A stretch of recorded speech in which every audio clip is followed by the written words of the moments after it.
Will be able to generate a lot of pressure in the mid lane, which means he has priority and can move towards the side lanes much earlier. And you also have a strong bot lane that you can look to make play towards now. It's not easy against an Ezreal or Galio, very defensive lane, but if you bring 4 members down with a Gangplank ultimate, SKT can definitely force these fights. So I feel like that the early...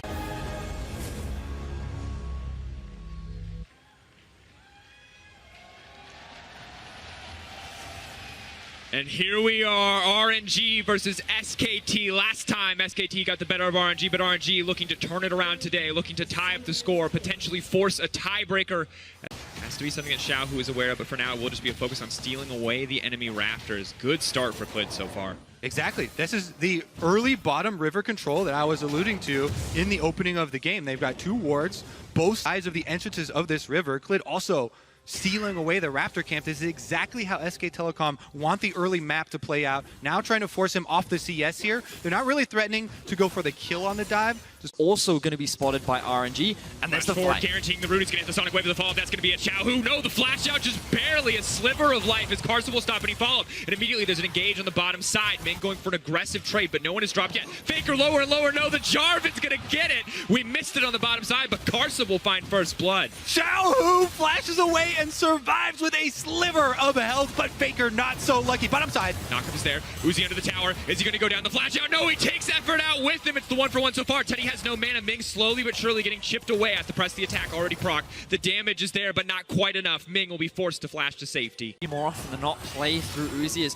not because he needs raw resources, but because he's such a talented... Out of this pit to stop this objective from going down. It will just be the hop over the wall, but it is 3k health. They could still look to contest this. 5 members of SKT now piling with the Galio's there with the taunt. It's not going to stop the Realm War power. The fight breaks out. Karsa immediately kills Khan, the Mordekaiser, in the midst of everything, and the Kale will stop him from going down. Clean from Xiaohu. And just as I mentioned, the big AoE for the team fight for RNG pays off in the ultimate usage there. They do get the kill, and even though the Rift Herald was slain by SKT, they can now play Defend the Eyeball. Ming doing his best to keep SKT away from the big eyeball. He's looking for a fight. Wants to keep going. Uzi, there's members here, but there's too many members of SKT. That was not the play that they needed. Ming's gone rogue! What is he doing? All by himself, charges down SK Telecom, and they're going for more. The eyeball's still there. Can they race to it? Xiaohu on the way in. Carson needs to get out. He's waiting for the stun to come through. He dashes right back through the team. He flashes out to safety. Sonic Wave goes wide. SKT will back off. He placed up, and notice how that Rumble actually split the team up. We don't have time, another fight. Taunt will connect on the Faker. Uzi is here as well. How much damage can they actually put down? The Mordekaiser now stepping forward, looking to use the Grasp of Death. Will not be able to pull anyone back. RNG, though, complete control of the mid lane. Could look to break some plates. Adding a Mountain Drake to a team that has a big AoE combination, that just shouts the dream setup for Baron. Hello, they're going to get Baron control with the Mountain Drake. And Marksman right now. Key items for both solo laners as well. And Xiaohu's got his eyes on Faker. Faker running down. No CC present. Faker will just be able to Realm Warp out to safe it. And well, now the gauntlet has been set. The Infernal. Here comes the TP. Going to be right into the taunt. The flash out from Khan. That's a clean start, but right now RNG are currently split. Uzi has to debate where he wants to go. The ulti already coming out, trying to isolate Leona, trying to stop the CC, but Xiaohu already incredibly low in the back of the pit. Blocked there. Ted just leaps in and takes the kill. And now Uzi has to go toe-to-toe with the Infernal Drake. His effort goes over the wall. This is a disaster for RNG. The Mordekaiser trying to get done what he can, but Uzi is still alive. Uzi is still in the pit fighting the Drake as the Mordekaiser and Faker go toe-to-toe, but Ming drops, and SKT take the fight. SKT absolutely ripped RNG apart in that dragon fight. Top will be the next destination for them. If you can get that, you empower your 1-3-1 to, well, here we go. Flying a drag over. Uzi is so incredibly strong. Khan just gets one shot. That's the 2-item spike for the Ezreal paired with that ultimate. And RNG cut them off before they can get to the next objective. They know they're going topside, so they get the early kill, and now Baron control results. Another flag and drag effort once again caught out. The CC is there. They're going to land the taunt. They're going to make sure that he has no way out of this fight. Effort. Still running. Someone finished the kill. Hits him with the gunblade. Bang, bang. RNG RNG control over the pit. And now RNG are going to go straight for Baron. We've been talking so much about the soul laners, we forgot to talk about Uzi, where all of the gold is sitting on for RNG. That damage was ridiculous. Let's see if Clid can steal. Next flash, trying to deny Clid. He gets kicked back with a taunt lands there. He's trying to buy more time. He puts him in! But no, the Mordekaiser ulted. See ya, Clid. Not what you wanted. RNG gonna take this fight. Ming gonna make it out alive. It's everything the LPL second seed could want. And SKT to try to split up the map. Faker can push down that side lane. Probably can take that tier 1, but has to be concerned about that mid lane. Has to be concerned about the fact that RNG are now set up to break 2, if not 3 towers on this push. Yeah, I mean, they're extremely strong, and remember the RNG, they have the teleports that they didn't have last time, so there's no sneaky backdoors that are going to come through from SKT this time around. Faker being forced to base as RNG set their sights on the tier 3. Longshing on the bottom side. Faker just now backing. Kick will connect, but there's going to be no follow-up. SKT holding on for now. It's a matter of protecting the cannon creeps as the Mordekaiser starts the bot side wave, but no, Faker instead has decided to continue his push. Mordekaiser will be forced to retreat. Faker can now back and look for a man advantage in the fight unless Longshing wants to commit his TP to this mid lane. GP ult now coming out. Not a lot of damage onto the tower. They need to get out before the fight kicks off. Ming wants to go in anyway, right into the GP. Oh, what was that? Ming once again diving into the face of the enemy team and just handing as well. And so I think it's going to be hard. They need to make plays like this.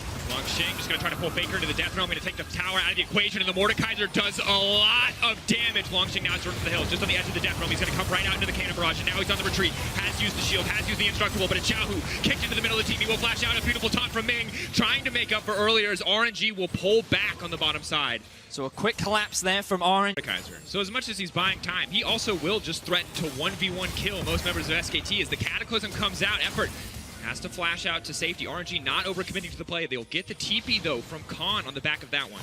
And RNG are just forcing SKT to group. They're forcing SKT to be in a situation that suits RNG perfectly. And we kind of have to go back to the early game where we talked so much about SKT wanting to play through bot, which they were unable to do. While their side laners were going even and they found that one. RNG could have left their Mordekaiser split pushing, by the way, but they really want to force this 5-on-5. Ming really does not land that taunt, has no longer a reliable way to proc that aftershock. Someone sidesteps, so will be forced to flash out to safety. But now the engage, they found SKT split, they've locked Faker into the pit. Are they going to aggro the Baron to try to get it kicked off? He will. Uzi's going to see that one coming, and now the support is dead. He's trying to realm orb his way out. He's going to do it. Faker, the escape artist, gets out in the play, and Khan on the side with a huge barrel, but I don't know if it's going to be enough. He's now running fearlessly into the front line of RNG. They're trying to kick him back, but Xiao Hu says no. They deny it. Teddy now on a rampage. RNG on a retreat, and SKT, they're alive, and the Kaisa is taking over the fight. They failed the macro test. They had more cards available here with the Baron spawning. They force it on Baron. SK Telecom outplay them in the team fight, and the Baron is theirs to start. Huge props to Khan in that final fight. The barrels were beautiful as they hit every single member of RNG. They are now the team to walk away with the Baron. No longer threatened, and he can just walk through this team. Maybe Xiao Hu can look to match him in the fights to come. Has the Divine Judgment, has that ultimate. But for now, SKT with total control. Faker going to TP into the mid lane. They want to keep this momentum going as they move later into the game. Xiao Hu has now hit level 16, so he will be permanently exalted. The Kayle is at one of her strongest points as SKT continue to knock down the tower. Looking at a possible death cap on top of it too. Like to see. Oh! Trying to cancel. Khan flashing out, but he's still locked in. That's, has to be a heartbreaker. Caught between the wall and the Cataclysm. Khan goes down. Minutes into the game. Fully ready for the dragon spawn here. Teleport starts to go out. He coming in. That's going to be the flying drag. Going on to the Leona though. Teddy on the backside. Are they going to be able to take anyone else out? Effort trying to find the stun. Karsa kicked out of the fight instantly, and Uzi is going to get kicked back. But over the cleanse flash. It's incredibly clean. He denies the lease in, but now he's face to face with Teddy. And still, Clid will find him. Still, Uzi is set to fall. Can he do it? No! The shutdown coming through. Faker will take the kill, and Longshing is left standing in the death realm, but it is his death realm, and he is out of there.